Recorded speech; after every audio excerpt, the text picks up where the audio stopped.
Hey there mga my loves, Pisces! Thank you so much for always staying here with me in this channel, babe. So before we start your February 2025 reading, let me just meet everybody muna. Hi and hello there new viewers, my name is Yan. Welcome here. Sa mga returning kong tambayers, thank you sa inyong walang sawang love and support for me. At kung hindi niyo pa knows mga mahal, mayroon pa po tayong other channel. Link kayo nilagay ko sa description box ng reading na to. So if interesado kayong tumambay dyan din, kita-kits din po tayo there. So yun nga, wala tayong gender, tandaan niyo yan. Babae, lalaki, LGBT, lahat welcome. Pwede rin pong i-switch or i-swap yung mga roles kung gusto niyo because isa itong general reading.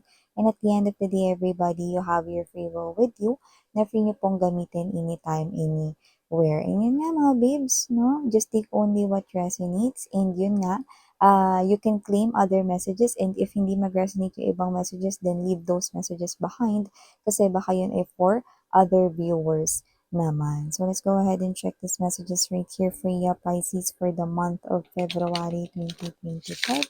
Archangel Michael, maraming salamat together with the angels and guides. Yan, angel guides. What the Pisces needs to know? Any message for Pisces for this February 2025, please? Any message for Pisces for February 2025, please? Cross-watchers ni Pisces, welcome ka din. May Pisces placement sa kanilang natal or birth chart. Welcome din po. Okay.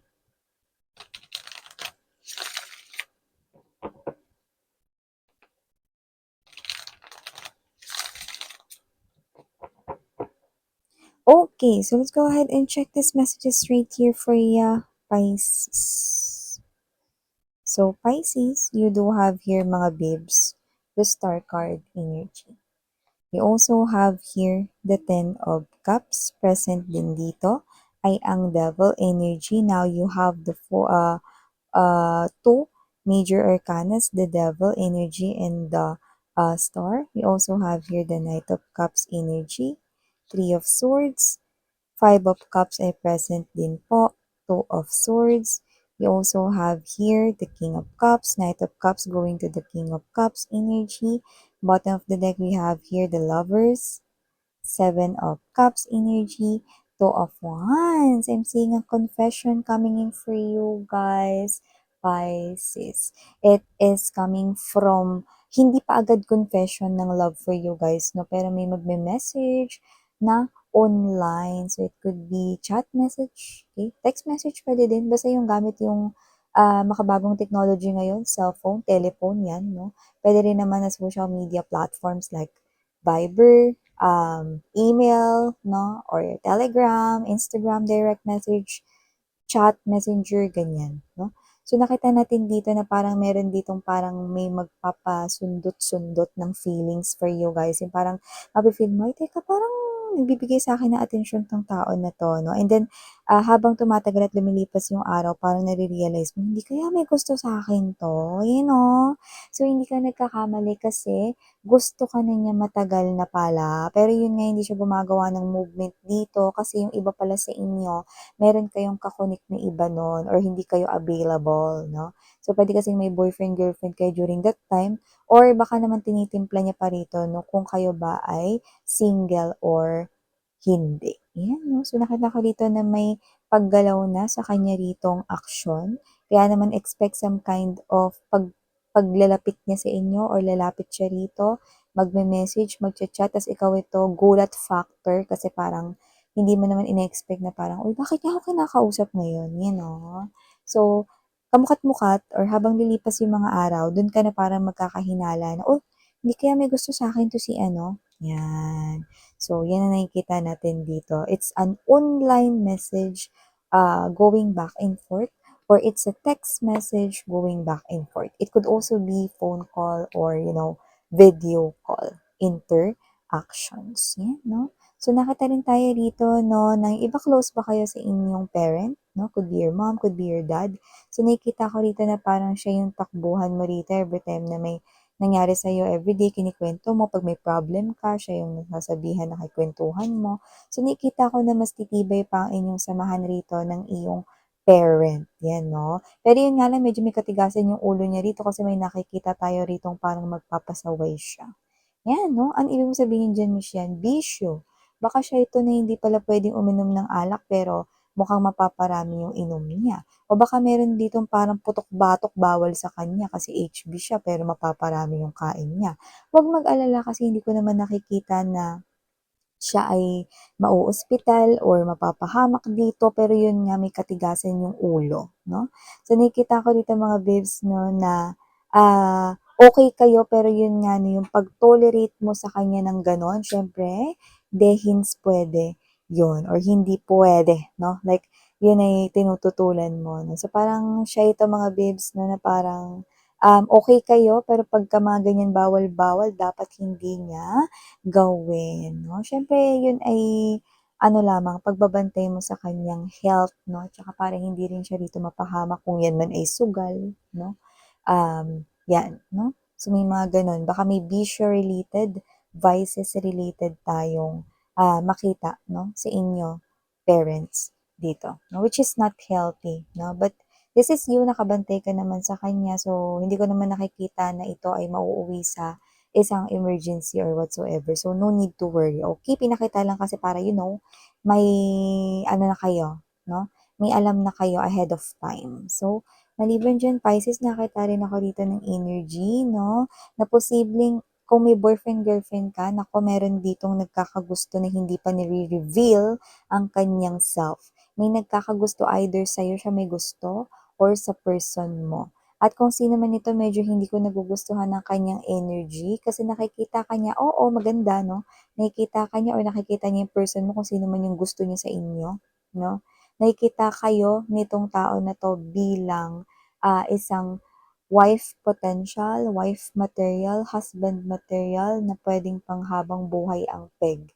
Pero yun nga, no, itong person na to ay gusto niya rito ng maagaw kayo kung kayo yung gusto niya o maagaw yung person niyo sa inyo. Medyo hindi maganda yung timpla ng kanya ritong mindset, so hindi ako natutuwa, no? So nakikita ko na kung sino man ito parang wala pa siyang ginagawa pero kung observe ito ay wagas, no? Or bongga. Okay? So nakikita ko dito na itong person na to na is someone here na parang nag-aabang lang ng perfect timing at saka siya dito gagawa ng bagay 'no, na, hindi kaaya-aya or hindi hindi, maganda yung kakalabasan for you guys 'no. Pero kung nag-aalala kayo if you're being protected or not by the divine, kung hahayaan ba itong mangyari or what, tandaan ninyo, una sa lahat hindi nananalo yung kadiliman sa liwanag at hindi nananalo yung kasamaan sa kabutihan 'no. So nakakita tayo rito ng maiiyak 'no, at mukhang yun ay sa kanyang side. Dahil ang pag-ibig ay hindi natuturuan at hindi napipilit, I mean. Okay? Feelings and emotions cannot be forced. So this person here will end up most likely crying, you know. It's crying time again, you know. You're gonna leave him, diba? Or her. Kaya kung sino man 'tong energy na 'to 'no, siya rin yung magka-cry time dito dahil alam mo hindi lang naman ito yung unang beses na 'yan ay ginawa niya. Sa iba nagkagusto rin siya pero hindi rin nagtagumpay kasi wala namang nagtatagumpay sa agaw, babes. Okay? Kung may nagtagumpay man sa agaw, hindi rin yun magtatagal. So wala, puro lang ganyan, 'no? So alam mo kung bakit siya naka-attach sa ganyang pattern with the devil energy? Kasi meron pa siya ritong tinatakasang karmic debt na hindi niya pa dito binabayaran. Mahilig kasi siya ritong mag-escape, 'no, kaysa harapin yung kanya ritong mga past traumatic experiences sa love. So kailangan niya talagang makaalis dito sa chain. Tignan mo naman yung chain 'no, mas malaki pa sa mukha. So, ibig sabihin, yung pagkakagapos niya sa karmic debt niya rito ay hindi pa bayad, no? Pero pag yan ay ginawa niya rito ng pagharap, no? At hinarap niya yung karmic debt na yan, mapuputol ang pattern at makakahanap siya ng kanyang true love. Yan. So, maliban dyan, Pisces, nakakita rin tayo ng energy na posibleng kayo to, no, na may pangarap kayo, pero parang paulit-ulit kayong nabibigo. Palagi kayong nagtatry, pero palagi rin naman kayong nag-feel. Pero huwag kayong mag-alala dahil ngayon iba na ang ikot at takbo ng inyong kapalaran because you now have the star. So, So, kung ano man ito, nakita tayo rito ng wish fulfillment pagdating dito sa parang pinaghihirapan ninyong itawid at mukhang ito ay may kinalaman sa inyong pangarap. At posibleng ito ay may kinalaman sa inyong life in general. Kasi ang nakukuha ko dito, ang gusto lang ninyo Pisces ay magkaroon ng masaganang pamumuhay, no? Yung okay yung pakiramdam, may peace of mind, maganda yung takbo ng kaperahan in everything, no? So, nakikita ko na yan ay magtatagumpay na this time. Naku, ano man yan. Pwedeng related sa trabaho, related sa buong life ninyo in general. So, tapos na, no, yung inyo ritong sacrifices. It's now time for you to harvest something that will be prosperous and abundant for you. Yan. So, maliban dito, usapang family naman tayo. So, nakikita ko sa loob ng tahanan, okay naman. Pero meron dito mga situations na maaaring magpapaugong ng inyong bahay. So, nakikita ko dito na posibleng may mga problems or challenge na dumating. Pero, piliin lamang na wag bumitiw sa isa't isa, no? Kasi nakikita ko rito pag nagbuklod ang pamilya at samahan na rin ng dasal, walang kahit na anumang dilubyo ang hindi malalampasan. So, yan nakikita natin dito yan, okay? So, maaaring meron ditong situations na pwedeng pumasok sa loob ng family or sa family member, pero yakang-yaka ito basta wala lang bibitaw sa pananampalataya dito, Pisces. Okay? So, lahat ng problema, tandaan ninyo ay hindi lang problema, kundi meron niyang partner na solusyon. Okay? At makikita mo lang yung solusyon na yun kung bubuksan mo ang iyong diwa at syempre, ikaw ay mananalangin sa Panginoon. Wala tayo ditong relihiyon, ano man ang inyong tradisyon, kultura, background, nirerespeto natin yan lahat dito. No matter how you call your God is, universe, whatever, okay? Call upon Him, no? Alam kong nakikinig sila sa inyo, no? Or nakikinig siya ng Panginoon sa inyo. So, nakita ko dito na may paparating sa inyo, no? At posibleng kung sino man siya. This is the energy here of your ex na posibleng ang kulit, no? Hindi mo na nga siya gusto pero lalapit pa rin ito sa'yo. At parang yung iba lumalapit na ito sa inyo nitong mga nakaraan. So, parang ang energy ninyo is ayaw nyo na sa kanya pero siya patuloy na lumalapit, no? Kasi medyo close off na kayo sa energy, no? At saka parang ayaw nyo na, no? Na makipag-connect sa kanya. Parang ayaw nyo rin siyang maging friend kung itong message na to ay nagre-resonate, no?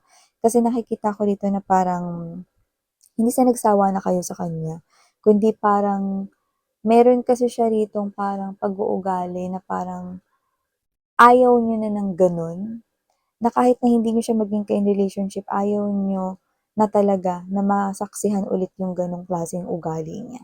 So, parang may times na parang sinasabi niyo rito na mabait naman siya pero parang may something siya na parang 'pag umatake yung ganitong sitwasyon, eto agad yung magiging ugali niya. So, parang may gano'n.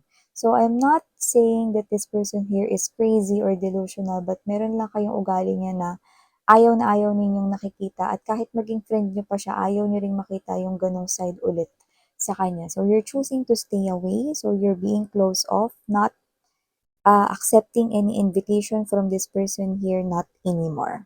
Yan. Pero meron din tayong another message related din sa ex mo, pero ibang mensahe naman ito, Pisces. Meron kang ex rito na possible na yun ay tanggapin mo ulit sa iba sa inyo. And for a few of you. Kung sino man tong ex niyo na to, no, this person here is someone na possible na meron ka pang pagtingin at pagmamahal sa kanya. At kung yun ay namamayani sa iyong damdamin, possible na magkaroon kayo ng maayos na pag-uusap at muli kayong magkaintindihan. Pwedeng hindi magkabalikan agad-agad, pero maaring paglipas lang ng ilang buwan kayo na ulit. So, syempre, ulitin ko lang, yung mensahe na yun ay hindi para sa lahat. Pero may mangilan-ngilan sa inyo na yun ang magaganap. Yan. Kung meron man kayo ditong asawa, boyfriend, girlfriend, or ka-in relationship, possible na itong person na 'to 'no is meron ditong pinaplano 'no patungkol sa inyong dalawa, pero ito ay isang malupit na sikreto muna sa ngayon. Siyempre hindi ko yun ikakanta, 'di ba? Pero nakikita ko that it's about partnership getting stronger and stronger. So, bahala na kayo mag-isip do'n 'no. Pero nakikita ko dito that with the Lover's card energy, possible that you're dealing here with someone who is a half-blood foreign or baka foreigner talaga siya but doesn't have to be. But there's something na parang may difference sa kanya. Puwedeng difference sa pananamit, difference sa height, difference sa skin color, tradition, culture, background, ethnicity, whatever. even differences sa behavior or what. But this person here is such a nice guy or such a nice woman right here. Kind, thoughtful, and someone here that you can rely with. At nakikita ko rin dito na may soulmate connection kayong dalawa. There's a strong magnetic attraction between you guys. And I do see na meron ditong magandang flow ng money energy sa kanyang aura. Kaya kung sino man siya, possible na at a very young age, siya ay may napundar at may naipon na. At ito ay posibleng mas lumago at mas lumaki pa. So nakikita ko na kung kayong dalawa ay magtuloy na magsasama, mas magiging masagana ang inyong pamumuhay. No? At kahit na magkaroon na kayo ng anak at kung may anak na kayo, ang daloy ng swerte ay hindi lang basta maaambunan ito, no? Kundi patuloy ito na parang magsasalin sa inyong henerasyon. Bongga ha.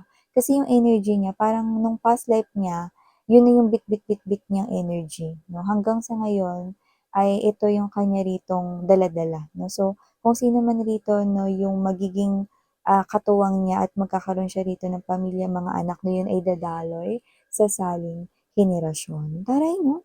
So, Pisces, ito yung mga mensahe na kuha ko here for you guys. Thank you so much. India, bago tayo magtapos, may pahabol lamang tayong nakita dito. Yan, no? So, ingat-ingat lang mga babes kasi dito mukhang meron kayong teary eyes na makukuha pero hindi yung tears of joy. Possible na baka kayo ay, magasgasan, parang, alam mo yung paper cut, no? Example lang yun, pero pwedeng ganun, no? Or baka kayo to na magpuwing. Basta parang yung energy na parang may pain kayo, pero konti lang. No? Parang, ay, sakit. Yun, no? Parang, kunyari, nasa ludsud kayo, ganun. Or kung kunyari, na paper cut kayo, or kunyari, may napuwing yung mata ninyo, pero no need to go to the hospital. It's just, parang meron lang tayong konting kirot dito, no, na nakita. Okay? So yeah, mga babes, na ingat always and have a nice day. Happy Saturday, everyone. And again, I'm Yuriana on me. Signing here, love in life. Annyeong.